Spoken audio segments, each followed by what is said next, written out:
Hello everyone.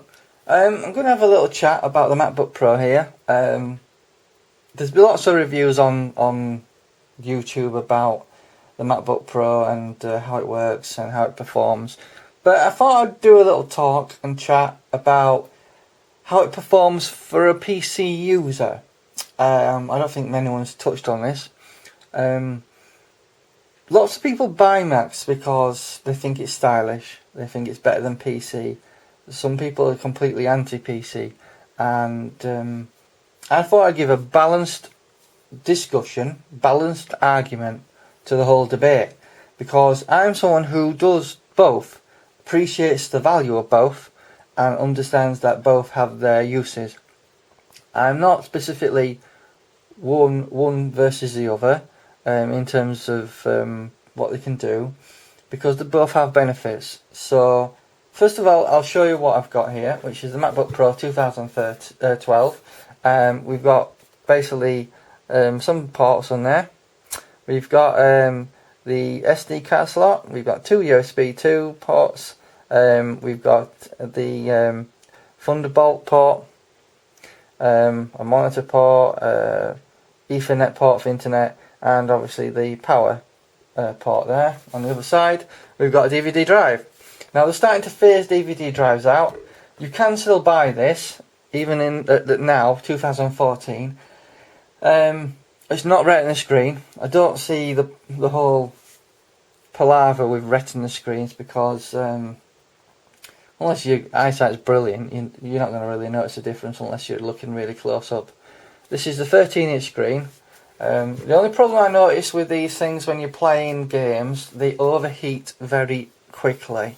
And they do get hot. In fact, they can sort of burn your lap. So keep mindful of that if you want to play games on it. And best thing to do is not have it on your lap, have it on a desk. The reason people go for these things generally is because they're stylish. I had an old iMac, a graphite one, which before the flat screens came out, the CRT ones, and it was brilliant for what it did. It did the Final Cut Pro editing I wanted to do on it, and I could watch DVDs, and it, for a kid, for someone, who was doing college, it was a brilliant machine. But times have moved on. So, what's a Mac good for? Right, if you want to do graphic design, you want to do Photoshop, Final Cut Pro editing, InDesign, graphic design, Quark, all that sort of thing, Macs are brilliant. They're probably the best thing at it. You can do those on PC, but the reason people do Macs is because all the graphic design studios are aimed towards Macs. They all use Mac computers. It's something to do with the graphics being a bit better. Believe it or not, before Macs, right, people used Amiga computers. If you remember Babylon 5, that was made and done on Amiga computers. When Amiga went bust, Mac sort of took over the graphic design side of it. So, obviously Photoshop and its incarnations from Photoshop 1 all the way up to CS8 and I think that they're on to 9 maybe. So things have moved on, and now I thought I'd just do a walkthrough of the Mac, show you what it looks like.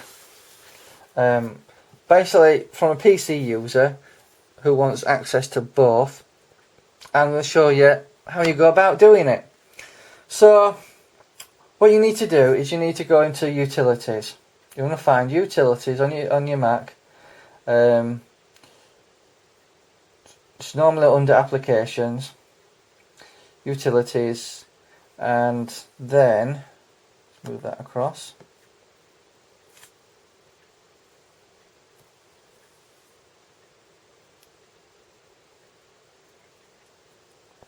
Right, under Utilities, you want to click on the bootcamp assistant. This brings up the section about following it through, and basically, as long as you've got the disk, you can create and install. And what the bootcamp assistant allows you to do is basically split your hard drive. You can split it as much or as little as you want, You can split it in half, you can split it 3/4, depending on how big your hard drive is. It's probably best to do it on a normal hard drive than say an SSD, because you don't get a lot of storage. Anyway, let's get rid of that. So again, utilities, and go into bootcamp assistant, and it's more or less straightforward to set it up. It doesn't really take a genius to figure it out. Best thing to do is use a disk. You know, you can use USB, but it's probably best to run off a Windows 7 disk.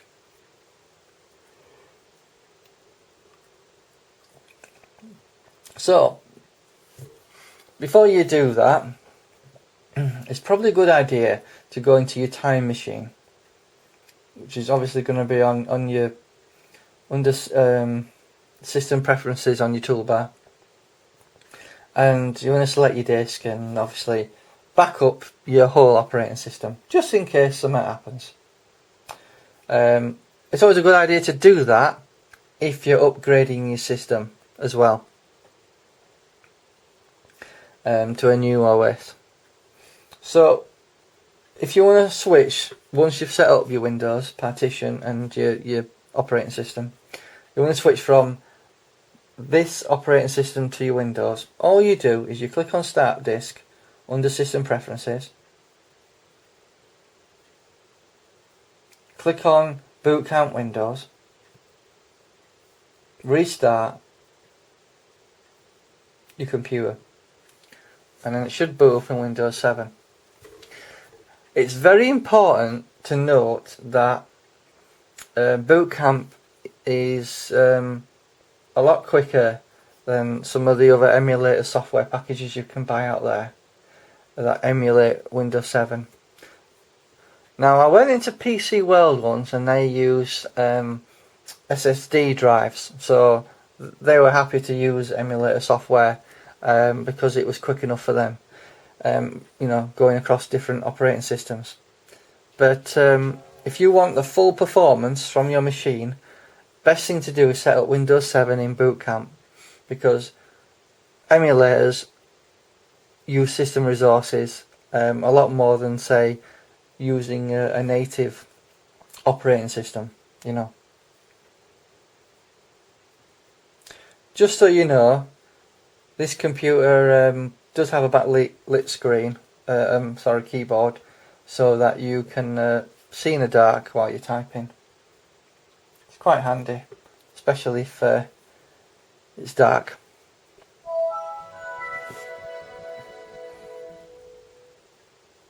Now, Boot Camp operates the system, Boot Camp and Windows 7 on here. There's no difference in terms of speed.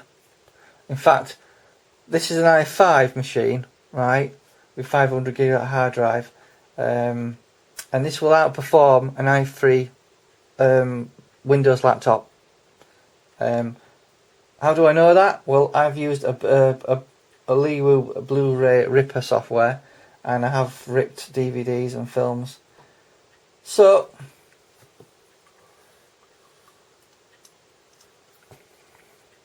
basically, I'm just going to show you a video clip just to show you what I mean, that there's no lag, there's no problems.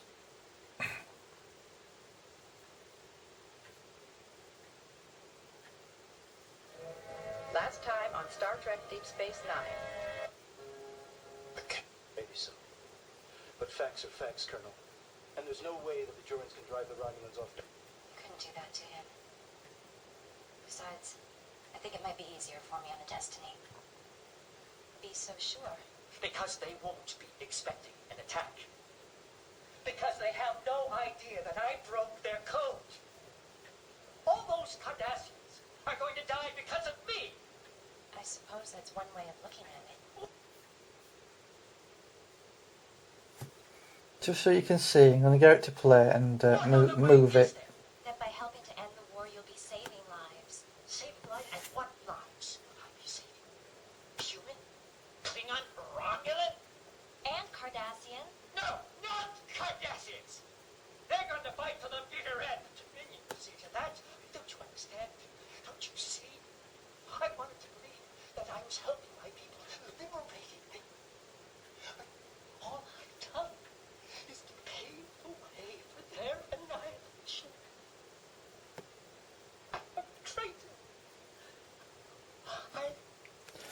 So there you can see, I've got no problems moving around that video clip while it's playing. It's basically performing just as good as any PC, and that's basically how you use bootcamp properly. Now if you want to switch back, all you do is you go into your your computer, and you look for control panels. Back in start menu, isn't it?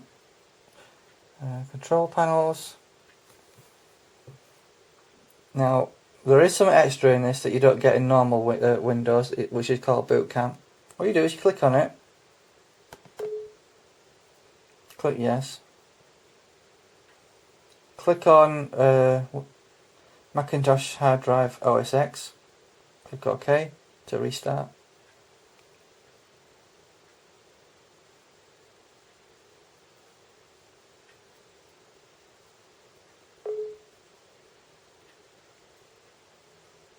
Click restart. Are you sure you want to restart your computer? Your computer will restart using OS X. Click OK. And it's shutting down and it should restart in OS X.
And there you go. It's restarted in OS X and we're back to where we was. So that is the MacBook Pro.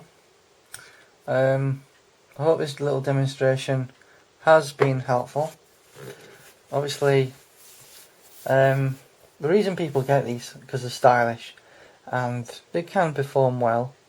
And obviously, you know, you can do both things, PC and Mac, which is a plus. They are pricey. I think my brother paid something like £1,000.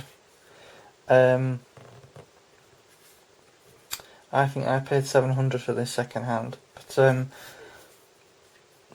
they are good machines. But in terms of being on the fence of which I prefer, to be honest, one isn't better than the other. People will say Macs are better than PC, but they're good for both different things. Macs are great for doing graphic design and doing basic things and music and that sort of thing. PCs are great for sorting out servers and maintaining file systems and you know, moving files from one computer to the next. Also great for playing games. So basically they both have their uses. I wouldn't necessarily say one is better than the other, and the argument about Macs not getting viruses is a load of rubbish, because it does happen. Don't get me wrong, I know there's far less viruses on Mac computers than there is on PC. But the thing is, when they say Mac computers don't get viruses, that's not entirely true, because it doesn't necessarily mean you can get a virus on here that will affect your computer. However, what can happen is you might get a file on your Mac that may not be harmful to your Mac computer, but as soon as you put it on a USB drive and transfer it to another computer, such as a PC, there may be a virus on that file. So instead of becoming something that can get infected, it can easily carry viruses to other systems. So in that respect, they are virus free. And there are some viruses out there that can crash and completely damage the operating system as well. Apple seems to do a good job on with its software updates to fix those problems and stop them happening. I think that's maybe why Windows lets itself down a bit, where it isn't that proactive about stopping viruses getting into the operating system. However, they expect people to use antivirus software to keep yourself protected. So that's basically, the problems out there with computers. So the choice is yours, which you prefer. I suppose looking at this demonstration, you could probably think, well, if I get an Apple computer, I can do both. And yeah, by all means, that you can more than happy for you to do that. Not a problem. It's completely personal choice which you prefer. Don't get me wrong, people like Macs because they're stylish, but they're expensive. For the price of a new one of this, you can get yourself 2, maybe even 3 PC laptops. So you need to think about that, because if you've got a family and maybe you've got a mum and dad and child and they all want a computer, but they want Apple computers, you're talking £3,000. However, if you all want to get a computer that's PC based, you're talking maybe £1,000. If you're getting cheap ones, that is. So that's the costs involved. And if you go the iMac route, well, I know there's a cheap iMac that's recently been released for something around the £900 mark, but it's only a dual core, it's not quad, and to be honest with you, the performance on it is rubbish. So if you want to get a decent iMac, you're probably talking around the £1,000 mark anyway. So that's my little forte into the Mac and PC world. I hope this has been helpful for you to decide which you prefer. Both have their benefits. Don't dismiss the benefits of a PC or the benefits of a Mac. But make your own mind up. But research software, because that's the biggest issue you've got. What will work on one might not work on the other, and check out my Blu-ray software review on Blu-ray software for PC and Mac. That'll give you an idea, the problems facing people with software, because PC is heavily supported, Macs are not really. But that's mainly due to Apple, who refuse to seem to take Blu-ray on as a supported format. They seem really reluctant to even contemplate putting a Blu-ray drive in their computers, and they're going for driveless computers now. So I suspect in the next couple of years you won't even be able to pick up something like this with a DVD drive. But another way around that is to get something like this, a portable drive. Obviously the Apple one is more expensive than the bod standard one. This one is a Blu-ray drive I picked up for £40, USB 3, will work with USB 2, no problems, playing Blu-rays. So check out my Blu-ray review on the Blu-ray software side. If you want to get an Apple computer but you want Blu-ray software, that's for the Mac. So the choice is yours. Which do you prefer? Leave me a comment. It'd be interesting to know what you think. Alright, bye bye.